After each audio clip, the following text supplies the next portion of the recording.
sangat menyesalkan juga sikap PBNU itu. Mestinya hal-hal yang terkait dengan keilmuan itu biar menggelinding, biar diskusikan di masyarakat. Mestinya harus berani dialog terbuka itu, yang pro maupun yang kontra. Ilmiah soalnya. Kekeramatan dan kesaktian Nahdlatul Ulama itu masih dimiliki oleh jamiah, bukan jamaah. Karena jamaahnya itu masih kebanyakan kelompok-kelompok yang kagetan dan gawoan. Ada Rois Am datang gitu suka kaget gawo. Kok kayak iyo ini manusia dari mana Rois Am itu? Saya ini layaknya Rois Awam atau Rois Am yang KW3. Saya ini layaknya Rois Awam atau Rois Am yang KW3. Saya sebagai orang akademik dan saya bertahun-tahun mengajar metodologi penelitian hukum Islam di S3. Saya nyadar betul bahwa memang masalah nasab ini perlu diteliti secara ilmiah jika dipersoalkan. Dan sudah ada, produk ilmiahnya sudah ada. Kenapa lalu dimasalahkan? Pakai baik sangka lagi. Ujungnya itu soal husnuzon. Semua ini husnuzon. Kita berhusnuzon saja. Sudah. Pakai syuhra wal istifadah, kalau tidak diperselisihkan oke, tidak apa-apa. Zaman dulu memang tidak diperselisihkan. Padahal kepercayaan mereka tanpa dibuktikan pun sudah cukup, karena sak kampung sudah percaya. Akhirnya menjadi masyhur dan istifadah. Ini kaidah ilmiah sejak zaman Syekh Nawawi Al-Bantani. Guru-gurunya itu banyak dari habaib juga. Mbah Hasyim Asy'ari di Mekah guru kepada habaib. Mbah Hasyim atau Mbah Nawawi Banten dan lain-lain sebagai ulama iya, tapi bukan ahli nasab mereka. Tapi mereka karena tidak ada yang mempermasalahkan, maka bisa digunakan asyuhrah wal istifadah, pengakuan secara umum. Tapi kalau ada yang mempermasalahkan dan bisa menunjukkan bukti.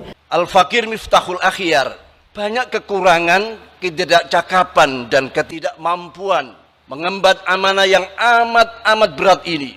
Sangat layak mendapat gelar Rois Awam, Rois Am KW3. Orang bodoh jangan bertingkah, gak usah kakean takok, ikut aja ulama.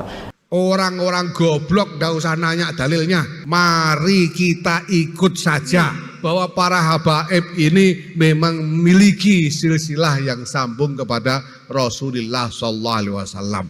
Iya, kalau ulamanya bisa diikuti ya enggak apa-apa. Memang ulama umumnya bisa diikuti, tapi kalau soal nasab ini enggak bisa kita mengandalkan alimnya seseorang. Tapi ini nasab ini kan bukan soal kealiman ilmu agama, tapi iya ilmu nasab lah. Saya profesor tapi fikih, bukan nasab, maka saya pertimbangkan hasil penelitian orang. Maka ini sudah bagus-bagus malah mau dipisah, mau dipecah. Kita ya curiga, jangan-jangan di belakangnya ada jeragani yang memang mau utak-atik ini biar pecah kita. Kalau secara penelitian, secara DNA sudah jelas dibuka di umum, kok penyempat ngotot, itu masalah pada penjenengan sendiri. Ya, dulu itu saja Kiai Bisri itu pernah menulis silsilah wayang, mulai Abimanyu bin Arjuna bin Pandu bin Sentanu bin ngantek Sang Hyang Wenang. Ya gitu, itu ya ndak usah diurus, itu kitab sezaman yang menjadi sumber mana ya ndak usah ditulis, apalagi dites DNA segala macam ya. Mau cari DNA-nya Sang Hyang Wenang itu dari mana? Sebab kalau penjenengan bukan keturunan Nabi, ngaku keturunan Nabi, itu masalah besar. Apalagi DNA sudah jelas. Ini yang tes DNA orang luar, orang Indonesia ada beberapa sama ya. Haplogrupnya G, dan itu bukan Arab dan bukan Hashim, apalagi Bani Hashim, bukan. Itu dari Kaukasus. Tapi sampean akan divonis oleh masyarakat, sampean ngarani ini isu walaupun oleh bayaran. Lewong nasabe habaib dikon tes DNA. Tes DNA itu singgawi wong Eropa, wong Barat, yang penuh dengan intrik-intrik walaupun disebut ilmiah. J1 itu Nabi atau Bani Hashim ya. J1 itu Bani Hashim. Lah ini tidak ada yang tes itu, yang J1 itu enggak ada sak dunya itu 180 wong itu enggak ada. Terus piye itu? Mosok cek ngotot ae. Malah diharamkan malah yang DNA ini. Wah, aneh. Sudah ndak usah ngomong banyak-banyak daripada kualat. Kalau tadi karena tabarrukan dan tidak menantang kualat dan tidak menantang kualat, mungkin dengan bahasa lain amalia kita ini sebetulnya adalah amalia katrolan. Oh, saya kebereket terus ngenai. Gemereket bahwa ada orang yang merasa keturunan Nabi kemudian mendominasi agama, bahwa dia paling paham agama. Halah, soal agama jangan merasa paling pinter, jangan. Kita juga banyak yang alim. Orang-orang goblok ndak usah nanya dalilnya, mari kita ikut saja. Jadi yang nantang-nantang minta kita sezaman mungkin dia tidak tahu atau bodoh, tidak tahu atau bodoh. Saya mohon kepada Gus Yahya, sempatkan membaca buku Kesimpulan Tebu Ireng. Itu hasil halakoh 17 kali halakoh yang diikuti para kiai, ratusan bahkan bisa ribuan kiai ke seluruh Indonesia. Mari kita ikuti saja, senang tidak senang, setuju tidak setuju. Pada saat as-sawadul a'zam minal ulama ini sudah menetapi sesuatu bersama-sama, mari kita ikuti saja. Ya, dan tidak usah mempersoalkan macam-macam. Begitu juga mohon kepada Hadratus Syekh Kiai Haji Muhammad Miftahul Ahya, semoga beliau juga menyempatkan membaca buku itu. Sekali lagi harapan kita adalah bahwa NU sebagai ormas Islam yang sangat besar ini bisa membawa umat Nahdliyin, warga Nahdliyin dalam khitoh Nahdliyah yang ditetapkan oleh para muassisun. Kalau santri demo kiai ini betul, tidak ada. Justru kiai menjadi qudwah hasanah. Sak tingkah polai, sak gerakannya selalu ditiru. Saya tetap mencintai sahabat-sahabat saya yang habaib. Tapi saya sebagai akademisi, orang kampus, orang yang sudah studi di dalam maupun di luar negeri, sekolahku wis tutup, ngajiku wis khatam, jadi saya boleh toh berpendapat atau mengikuti pendapat yang saya pertimbangkan lebih sesuai dengan ketentuan dalil-dalil. Kalau bahasan-bahasan itu bahasan ilmiah silakan. Lalu sekarang yang dibahas sekarang ilmiah apa enggak? Kalau saya bukan ilmiah. Tentang habaib itu saya ikuti jalur yang rasional, yang reasonable, yang ilmiah, yang ada dalilnya, yang ada hujahnya, bukan yang pokoknya.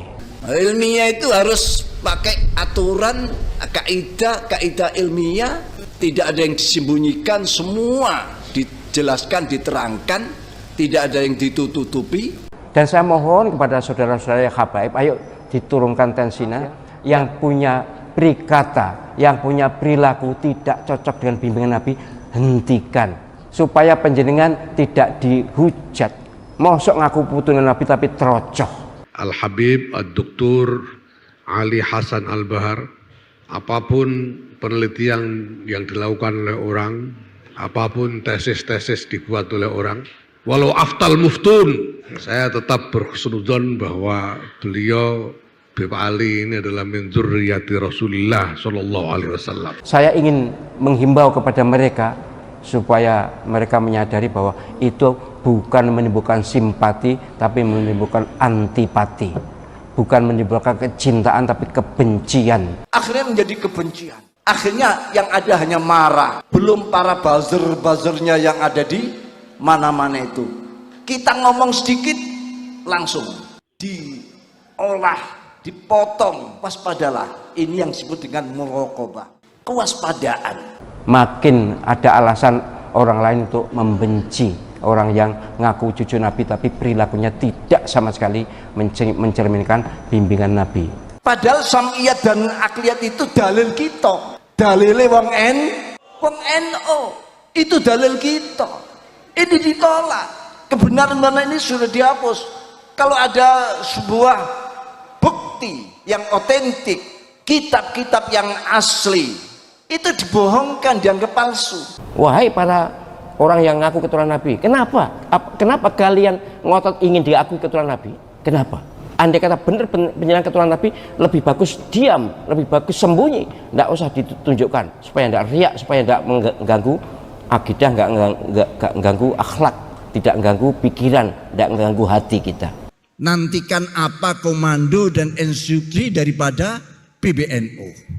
Jangan bergerak sebelum ada instruksi. Jangan buka lapak sendiri-sendiri. Berdasarkan apa yang saya tonton di video atau yang dikirimkan orang ke saya, video-video pemalsuan makam, dan makam itu kemudian setelah 1 tahun dapat 2 karung uang.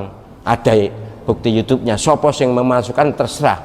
Nek merasa tersinggung ya silakan aja. Tapi ini memang ada. Bukan hanya 1, 2, puluhan bahkan ratusan makam.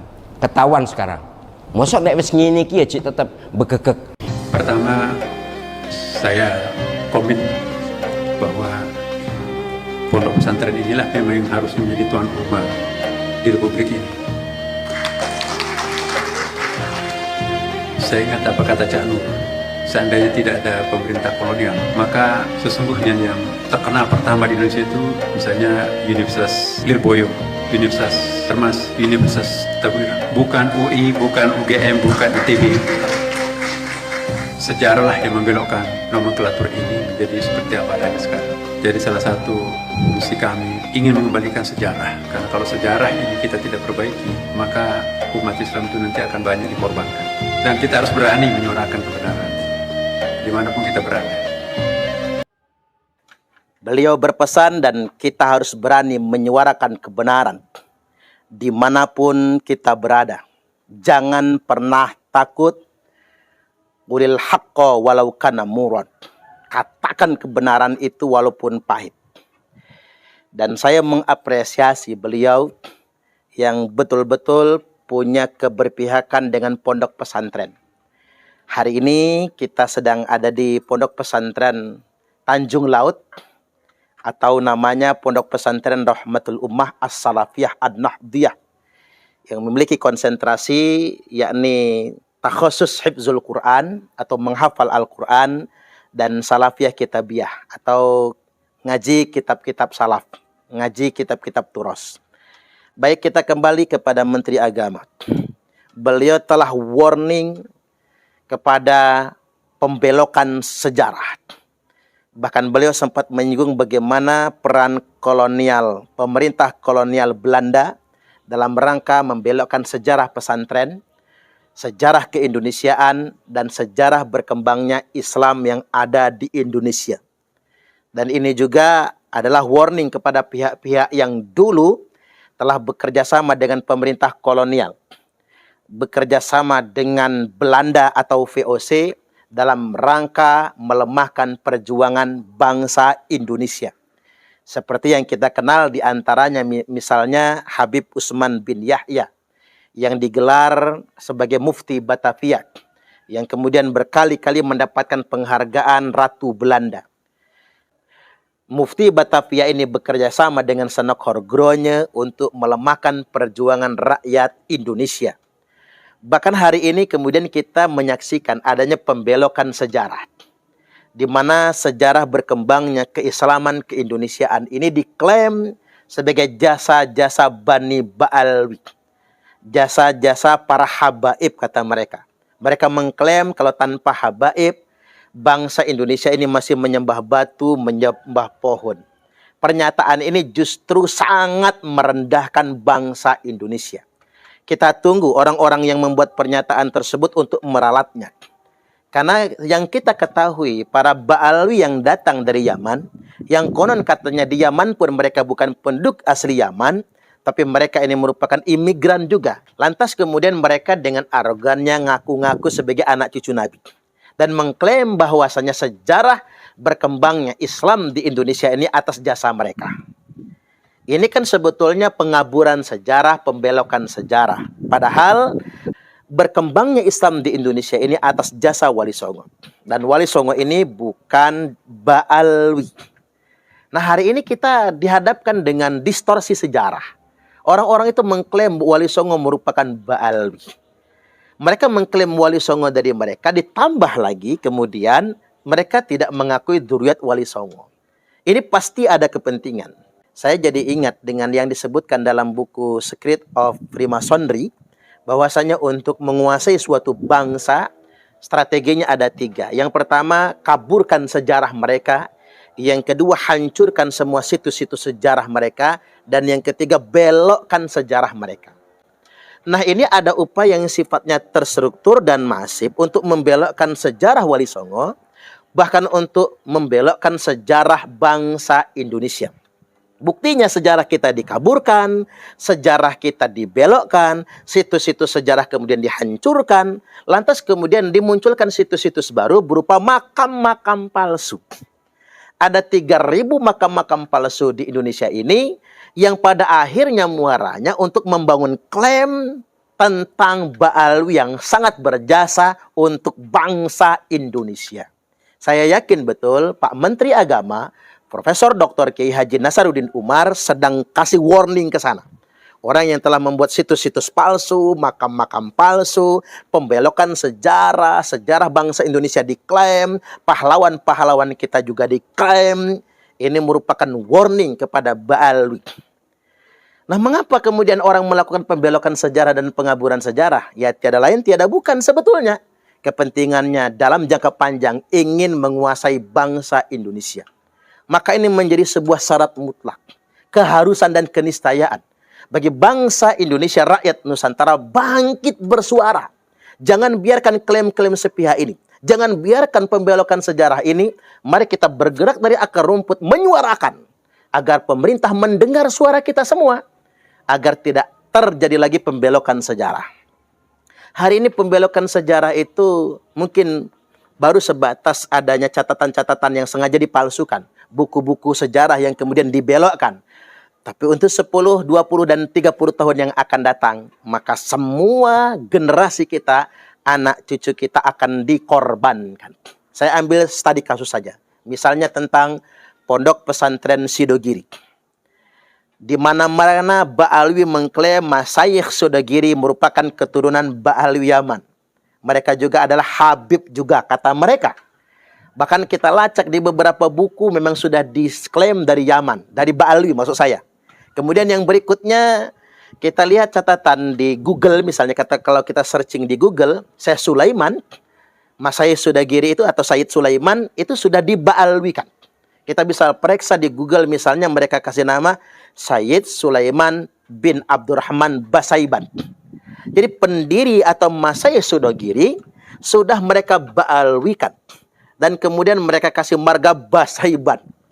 Bahkan masyayikh yang lainnya banyak, ada yang di Al-Idruskan, ada yang di Bin Yahyakan, dan lain sebagainya. Padahal faktanya, sekali lagi faktanya, di catatan di Google mereka yang bikin, di Wikipedia mereka bikin Syekh Sulaiman ini bin Abdurrahman Basaiban. Tapi fakta dan kenyataannya, Syekh Sulaiman bukan bin Abdurrahman Basaiban. Aslinya Sayyid Sulaiman bin Zain Abdul Qadir Al-Hasani. Jadi jauh betul. Jadi sekali lagi, Sayyid Sulaiman, pendiri pesantren Sidogiri, bukan bin Abdurrahman Basaiban dan bukan Ba'alwi. Nama asli beliau adalah Sayyid Sulaiman bin Sayyid Zain Abdul Qadir Al-Hasani. Sayyid Sulaiman bin Sayyid Zain Abdul Qadir Al-Hasani merupakan keturunan dari Tuan Syekh Abdul Qadir Al-Jilani Al-Hasani. Betul merupakan zuriat Nabi. Silsilah nasabnya dari pihak bapak memang nyambung kepada Imam Hasan, dari pihak ibunya nyambung kepada Imam Husain.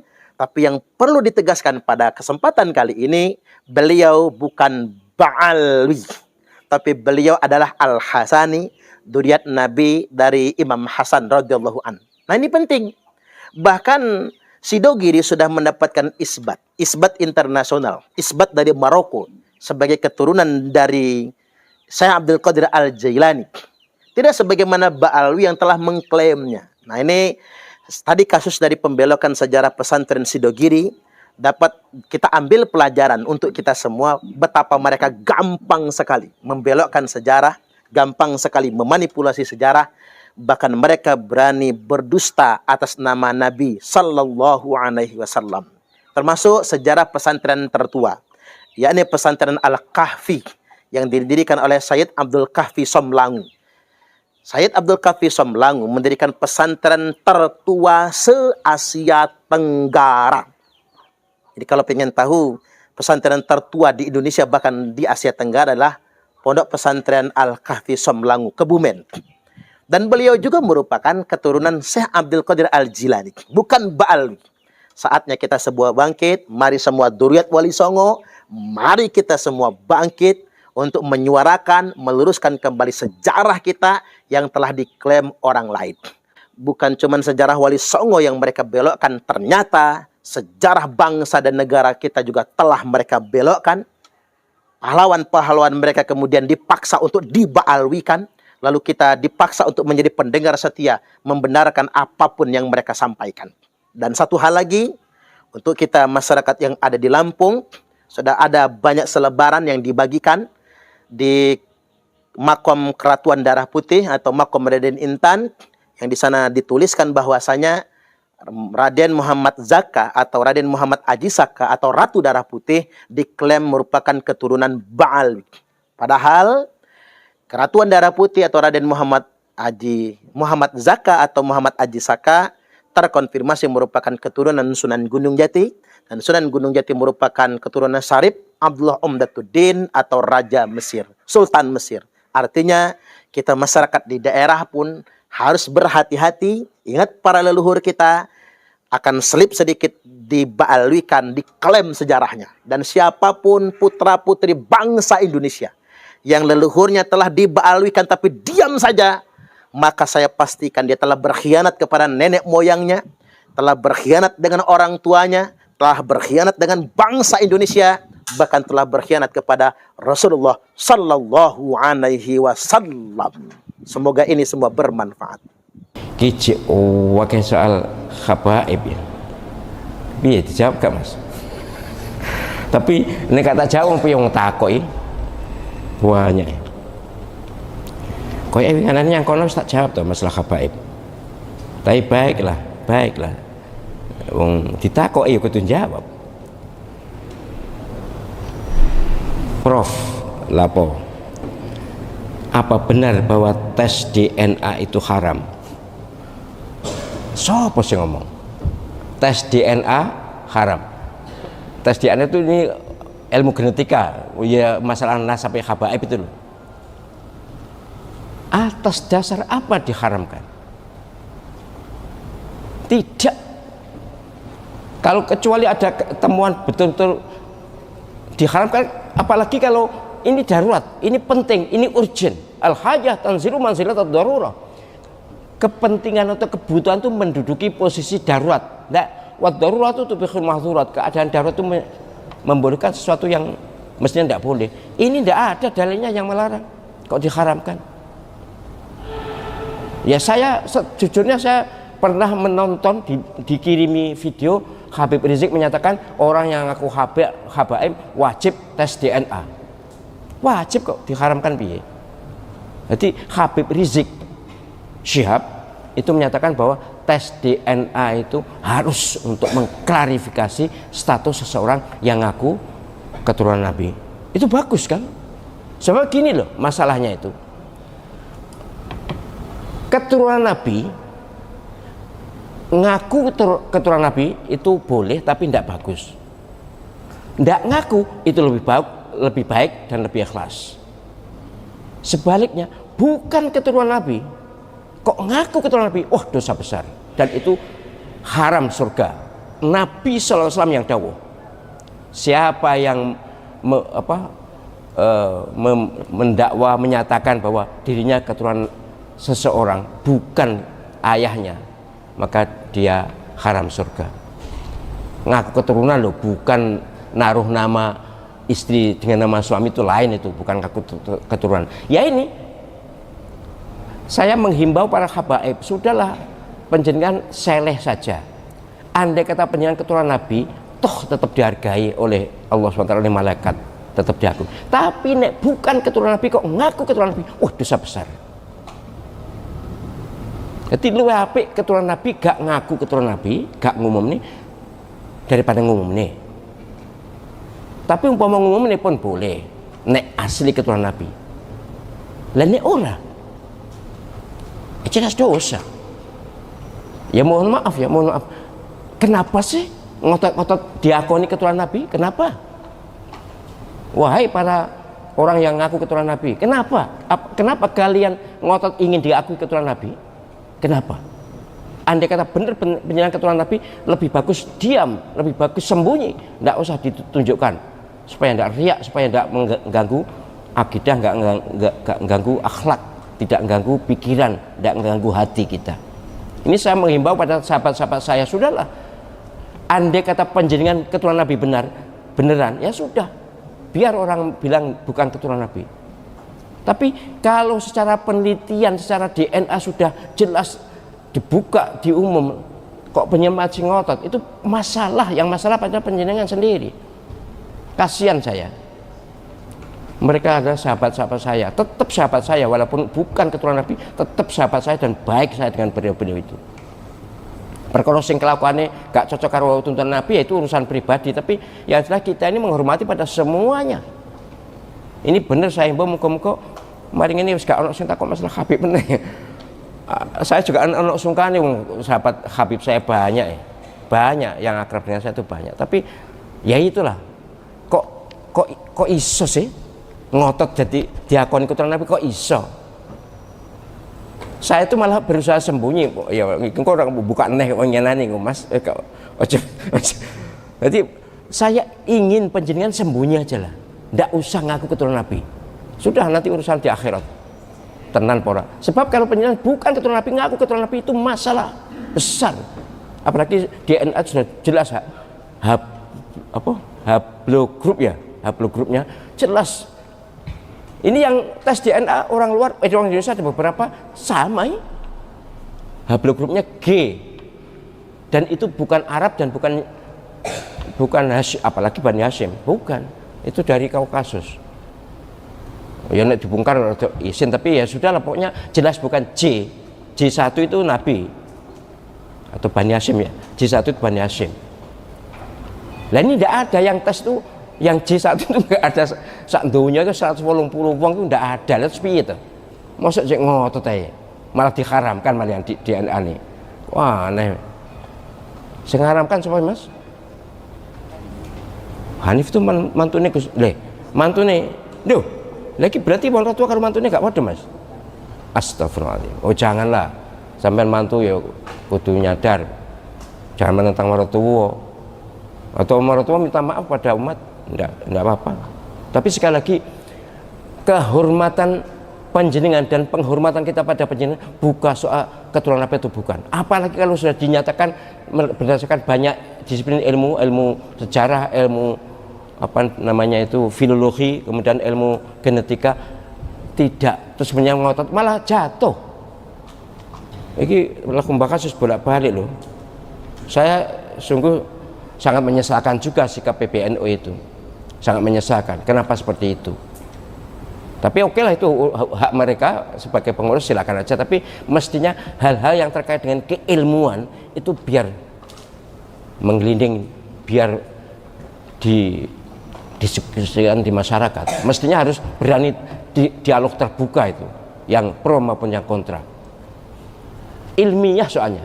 Saya sebagai orang akademik dan saya bertahun-tahun mengajar metodologi penelitian hukum Islam di S3. Sudah berapa tahun. Saya nyadar betul bahwa memang masalah nasab ini perlu diteliti secara ilmiah jika dipersoalkan. Dan sudah ada, produk ilmiahnya sudah ada. Kenapa lalu dimasalahkan? Pakai baik sangka lagi, pakai apa? Syuhra wal istifadah. Kalau tidak diperselisihkan, oke, tidak apa-apa. Zaman dulu memang tidak diperselisihkan.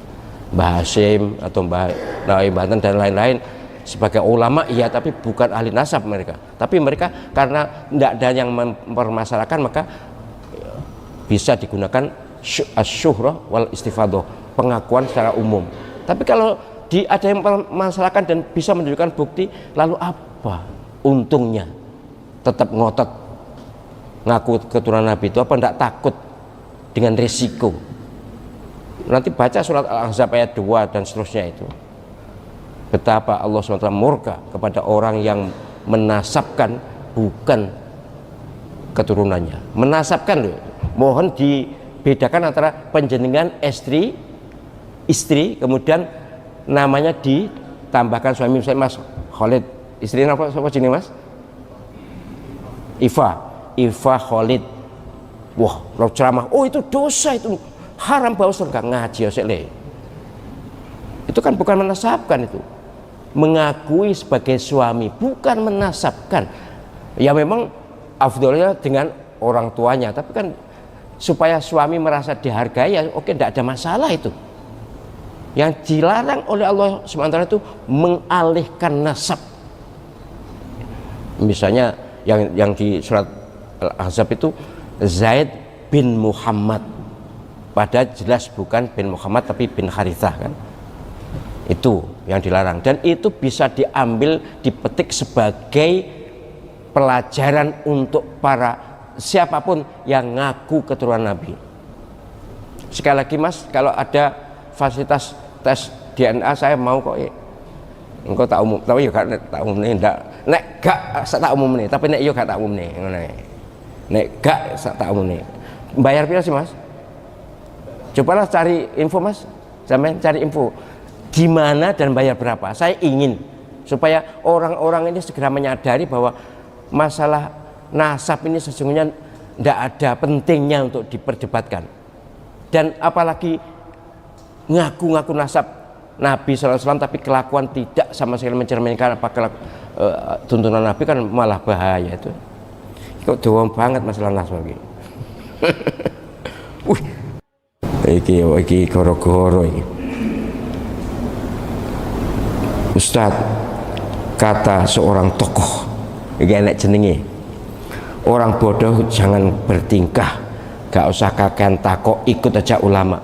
Iya, kalau ulamanya bisa diikuti ya enggak apa-apa. Memang ulama umumnya bisa diikuti, tapi kalau soal nasab ini enggak bisa kita mengandalkan alimnya seseorang, tapi harus alim dalam pengertian apa? Alim agama loh. Tapi ini nasab ini kan bukan soal kealiman ilmu agama, tapi iya ilmu nasab lah. Saya profesor tapi fikih, bukan nasab, maka saya pertimbangkan hasil penelitian orang. Terus gitu ya, jadi tidak usah dianu ini. Apapun dengan baik sangka tidak boleh. Apa benar banyak pemalsuan makam? Aduh, lebih dalam lagi. Apa benar banyak pemalsuan nasab? Pemalsuan makam? Iya. Berdasarkan apa yang saya tonton di video atau yang dikirimkan orang ke saya, video-video pemalsuan makam, dan makam itu kemudian setelah 1 tahun dapat 2 karung uang gitu. Ada bukti YouTube-nya. Sopos yang memasukkan terserah, nek merasa tersinggung ya silakan aja, tapi ini memang ada, bukan hanya 1 2, puluhan bahkan ratusan makam ketahuan sekarang. Mosok nek wis ngene iki ya tetep begegek. Apa Mas begegek Mas? Kenapa begegek? Yang ngotot ya, kira-kira ngotot ya. Cik ngotot ndak salah. Kemudian semua diwalikan. Ya mohon maaf ya. Ini apa benar-benar ada memang pemalsuan makam itu ada. Minimal yang ditunjukkan kepada saya. Cuma saya memang ingin masalah ini tidak usah membongkar nama lah, saya tidak ingin menyebut nama supaya tidak menjatuhkan kredibilitas seseorang.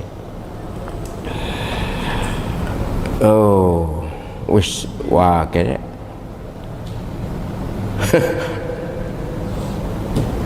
mohon dibahas masalah obat-obatan yang hampir semuanya mengandung bahan terlarang. Sudah, kemarin kan di outbound itu apa tadabbur alam itu. Oke lah, intinya begini.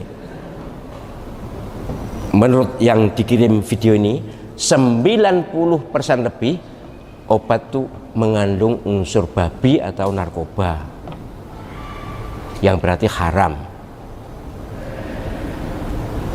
Nah, karena berobat hukumnya wajib dan obat itu termasuk media untuk menyembuhkan, dan penyembuhan itu menyangkut nyawa, maka ini boleh pakai pintu darurat. Artinya ini haram memang, kalau tahu apalagi haram, tapi karena untuk penyembuhan maka pakai pintu darurat. Ad-daruratu tubihul mahdzurat. Keadaan darurat itu membolehkan sesuatu yang dilarang. Tetapi saya menghimbau sebelum ke obat, ke jamu dulu lah ya. Jamu apa Mas? Jamu kan bahasa Indonesia kan jamu juga. Ke jamu. Saya juga begitu. Saya hampir tidak pernah pakai obat. Hampir tidak pernah. Ya kalau pernah ya sedikit-sedikit. sedikit saja, dan hanya obat yang rendah-rendah itu, yang murah-murah itu aja. Itu tidak terpaksa. Tapi usahakan sekedar pusing, sekedar apa, itu bisa tanpa obat. Saya membuktikan dan saya merasakan. Ya sebenarnya kalau penjenengan kan mahasantri, ya Ya mestinya banyu putih itu diwacane Fatihah, kemudian Allahumma rabban nas, apa doa sembuh ditiup ombe beres.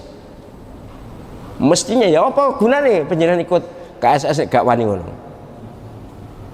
Ya begitu ya. Jadi oke, masalah obat boleh digunakan dalam keadaan sangat terpaksa.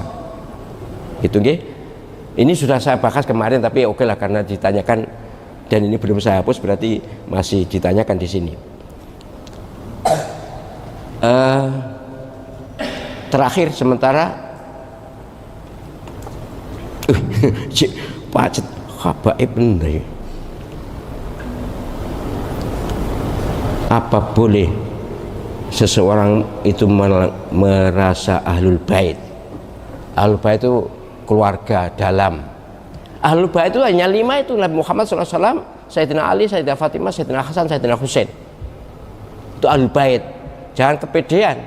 Jangan lalu innama yuridullahu liyudzabankum rijsa alal bait, lalu merasa ahlul bait merasa berhak memberi syafaat. Omongnya sapa? Yang berhak memberi syafaat itu adalah orang yang diizinkan Allah SWT, yaitu Rasulullah Muhammad SAW. Nggak terima ecek-ecek ngono kuwi, jangan merasa kepedean bisa memberi syafaat. Anda sendiri bermasalah kok. Kenapa lalu nak ngancam-ngancam, oh enggak saya beri syafaat. Waspadalah, di padang mahsyar hitungannya masing-masing. Tapi ini jadi ahlul bait keluarga dalam itu ya 5 ini. Nabi Muhammad SAW, kemudian Sayyidina Ali, Sayyidah Fatimah, Sayyidina Hasan, Sayyidina Husain. Mestinya ya termasuk Sayyidah Khadijah mestinya, dan istri-istri Nabi SAW. Tapi yang disebutkan oleh para ulama itu 5, khomsatun itu ya 5 ini. Tapi yang jelas bukan dzurriyah yang sampai sekian puluh tahun itu bukan ahlul bait. Kalau keturunan ya keturunan, tapi bukan ahlul bait. Jangan kepedean, jangan menyeret pemahaman Al-Quran kepada mencari keuntungan pribadi. Terlalu besar risikonya. Soal agama jangan merasa paham sendiri. Ada yang mengatakan wong paham Quran nggak melalui iki sesat. Mbahmu. Ya aku loh mondok puluhan tahun, kemudian di Al-Azhar juga bertahun-tahun. Artinya rodok ngerti lah kalau soal agama. Ya, jadi terpaksa saya ungkapkan ini karena saya gembreget. Apa mas gembreget? Kenapa Pak Arif? Gembreget itu gemes lah apik rodok. Oh saya gembreget wis ngenai. Gembreget bahwa ada orang yang merasa keturunan Nabi kemudian mendominasi agama, bahwa dia paling paham agama. Halah. Ya sayangnya kengko terusnya sombong gitu, enggak pun. Artinya soal agama jangan merasa paling pintar. Jangan. Kita juga banyak yang alim. Bangsa Indonesia itu entahlah keturunan siapapun, habaib atau bukan habaib, pokoknya orang yang mau ngaji mesti ngerti agama. Dan ini banyak. Kalau soal kedalaman ilmu susah untuk menyangi para kiai-kiai pesantren itu susah. Dan itu bukan, mereka tidak pernah ngaku keturunan Nabi, kiai-kiai kita itu. Dan di Arab juga gitu kok. Saya kan lama di Arab, bergaul dengan banyak orang Arab. Tidak ada yang ngaku keturunan Nabi, itu tidak ada. Gini dah gak kena ya. Wis habaib tutup. Artinya bahasa habaib tutup, kecuali nek kita kok meneh. Baik, demikian yang bisa saya sampaikan. Terima kasih kehadiran dan perhatian jenengan semuanya. Mari kita kembali kepada khitoh. Inna akramakum indallahi atqakum. Sungguh kemuliaan siapapun umat Muhammad SAW ini adalah di kadar ketakwaannya, bukan di kadar dzurriyah atau bukan dzurriyahnya, di kadar bukan di kadar keturunan atau bukan keturunan, bukan, tapi ketakwaannya. Maka itu kita pupuk, kita tingkatkan, kita perkokoh iman kita dan ketakwaan kita. Itulah tadi kritikan pedas dari Profesor Azro yang menganggap bahwa PBNU atau Rois Am Kiai Miftahul Ahyar bersama Gus Yahya ini tidak sependapat dengan tesis Kiai Haji Imaduddin Utsman Al-Bantani. Banyak sekali masukan-masukan dan juga petua-petua yang diberikan Profesor agar bisa memperbaiki citra dari PBNU. Dan ini adalah sebuah pukulan telak bagi PBNU yang masih meyakini bahwa Khabib adalah dzurriyyah Rasulullah SAW. Tegas dari Menteri Agama untuk memperbaiki sejarah-sejarah yang dibelokkan. Semoga ini bisa memberikan titik terang tentang masalah nasab yang selama ini melanda di Indonesia. Bagaimana menurut pendapat teman-teman semua? Silakan lanjut di kolom komentar. Terima kasih, selalu support Arman Al Fatih. Kita jumpa lagi di video selanjutnya. Assalamualaikum warahmatullahi wabarakatuh.